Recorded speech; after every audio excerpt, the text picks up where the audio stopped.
I used to love World of Warcraft back in the day, and I played it for a better part of a decade. I played it from the beginning of my middle school journey all the way throughout the beginning of college. It was an experience of ups and downs, but overall, I look back at my time with World of Warcraft with a fondness and a nostalgic, I guess, happiness. There never was anything like World of Warcraft, and I don't imagine there will be anything like it again. A game that came at just the right time in my life, but I can't say the departure was the most fond experience ever. I left at around the midpoint of Shadowlands, if not a little closer to the launch. And the reasons I left are nothing that most people who follow World of Warcraft would be surprised by. And I've talked about that before, but in today's video, as I'm still battling a severe head cold, I swear to God I've not got more than 2 hours of consistent sleep for the last couple of days, and as I can barely talk, I figured screw it. With all the news coming out about the War Within, World of Warcraft's new expansion that even Chris Metzen was on stage to announce, let's talk about what World of Warcraft would have to do to win me back over, to get me to don my Death Knight and Paladin once again and plunge into the abyss. Now, let's start this off with a bit of a disclaimer. Why should you care about my opinion? Why should World of Warcraft even care about my opinion to begin with? And quite frankly, I don't know if it should. One of the main reasons I left World of Warcraft to begin with was because I felt that it was being designed to target a completely different audience from someone like myself. And with the game no longer feeling as if it was made to appeal to me, I left. But that was years ago, and over those years, it's attracted an audience, or retained an audience of people where that does appeal to. So is it necessarily fair to say completely pivot the design once again to target someone like me again? Well, who's to say? But as someone who's played World of Warcraft for the better part of a decade, like 9 years or so, from the beginning of Cataclysm all the way through the midpoint of Shadowlands, well, I guess a little bit further if you want to talk about my brief stint in Dragonflight, I did the Dragfair intro, well, like part of it, and I had downloaded the game a couple months back just to level up a Dwarf Shaman from 1 to 20. This, in my opinion, is what World of Warcraft would have to do to target someone like me.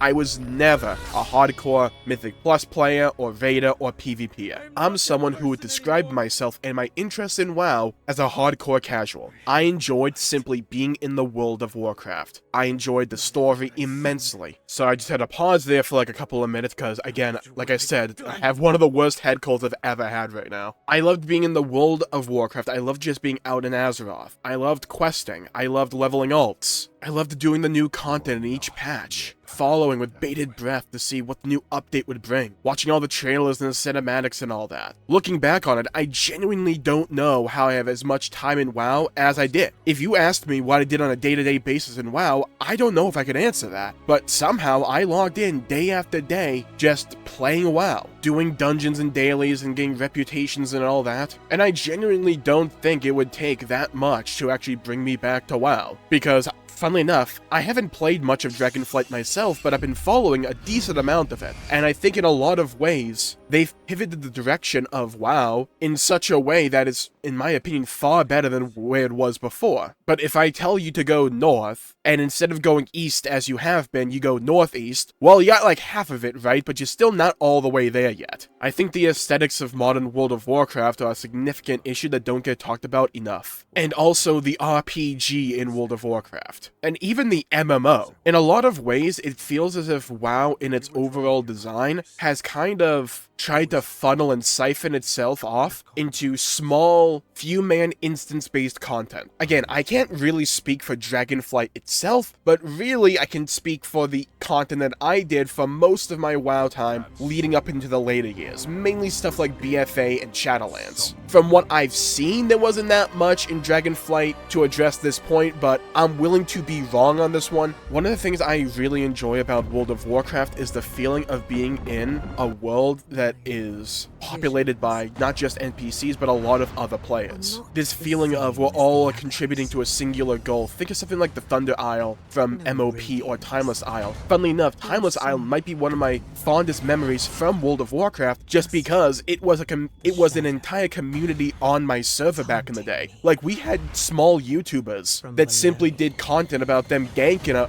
other people on our Timeless Isle. They were known faces and entities. It felt like an MMO, and it was so cool because of that. Because the dynamics of the Timeless Isle lend itself to that design, and you are also readily rewarded for those efforts, with a bunch of cool trinkets and toys and stuff like that. It wasn't always about just getting more item level. God, I know this video is going to be so rambly. Like I said, apologies, I'm really sick right now. But we just talked about the MMO aspects, which is an entire field of content I think could be restored to WoW, or at least should. I think one of the bigger issues, though, is the lack of the RPG. Now, with the return of talent trees, much better. They're taking a massive step in the right direction, as I talked about before. Like, this is the part that goes north instead of east. I love the new talent trees just from visuals alone. Like, yeah, some of them looked boring, at least on when I looked at them back at the release of Dragonflight, because they largely looked as if they was taking stuff you already had and then just shoving it into the talent tree. I've heard that they made a lot of iterations throughout Dragonflight, so hey, thumbs up for me. And going into the future, I think it's a system that can work massively. I liked Mr. Pandaria talents back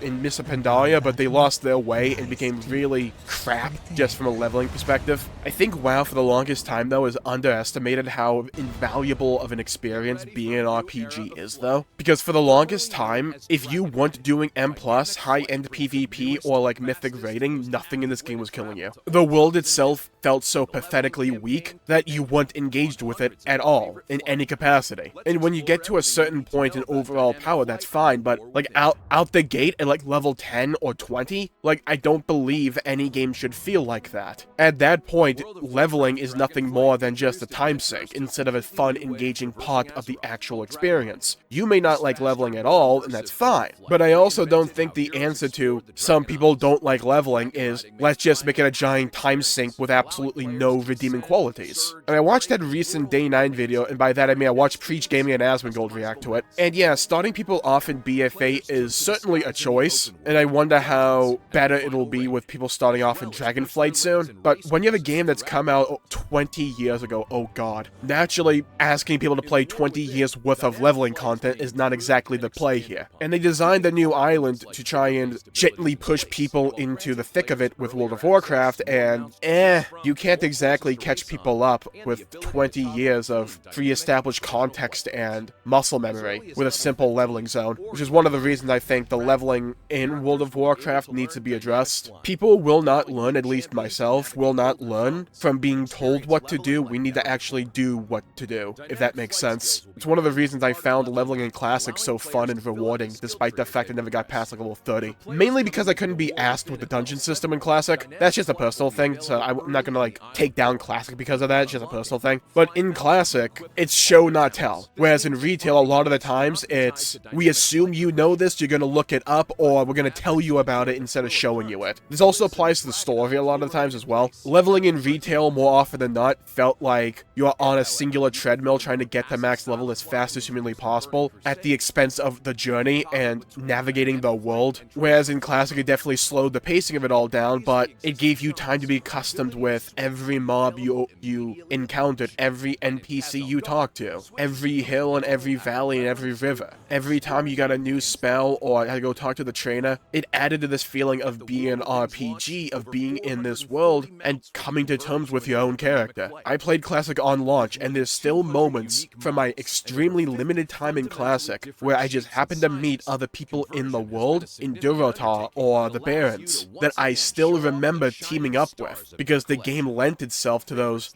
far more natural moments of feeling like you're in a massively multiplayer online role-playing game. And you may be asking, Jmulls, well, how do you address this? How do you correct this in modern WoW? And honestly, there's no singular answer here. I think they've started to address this with talent trees, and I don't think just making regular enemies have more HP or do more damage is necessarily the solution here either. I don't see leveling ever being fixed with anything short of a complete revamp of the open world, which may be the long-term solution here, and maybe the short-term solution is just getting players to the recent expansion as fast as humanly possible, and then making that the actual experience. More rare mobs, more just cool stuff to find. That's one of the coolest parts of Warlords of Draenor, like one of the few things back then. The sheer amount of toys and just cool little doodads you could collect that altered your experience with Warlords of Draenor. I wouldn't call WoD leveling that complicated or difficult, but every zone you you went to felt different and unique and individualized because it allowed you to pick what kind of cool upgrades you want for that zone. Mounted combat and Nagrand, why not? It's cool. It doesn't have to completely change your gameplay, it just has to feel cool. And something that feels cool, dragon riding. What a great idea. Would anyone have complained about flying if they never even discussed dragon riding or implemented it? Probably not. How cool has it been just even watching people dragon riding? Like, what a cool addition to the game. Like, that's the kind of stuff I'm talking about. The new sense of verticality that WoW has nowadays is great. Make flying feel like part of the game like it did back in Wrath of the Lich King, instead of this glorified loading screen as it has been treated for the longest time. Or this idea that you have to design around for the longest time. Like I said, they've made a few decisions over the last few years, namely in Dragonflight, that I think are extremely healthy and positive for the future of WoW, that can be built up and expanded on in the future, which in many ways is what Dragonflight was supposed to do, be a soft reset of the actual experience and begin as a foundation that can be built up in the future. Well, now we're at that first expansion where, okay, what are we building on this with? I think zone design in War Within looks really cool and interesting. I think the aesthetic is far more appealing than it had been in Dragonflight. But then we come across one of my bigger issues with WoW nowadays, and that's just this overall aesthetic and vibe that it has. And the reason that it's still a big issue is because even with the ending of Dragonflight, after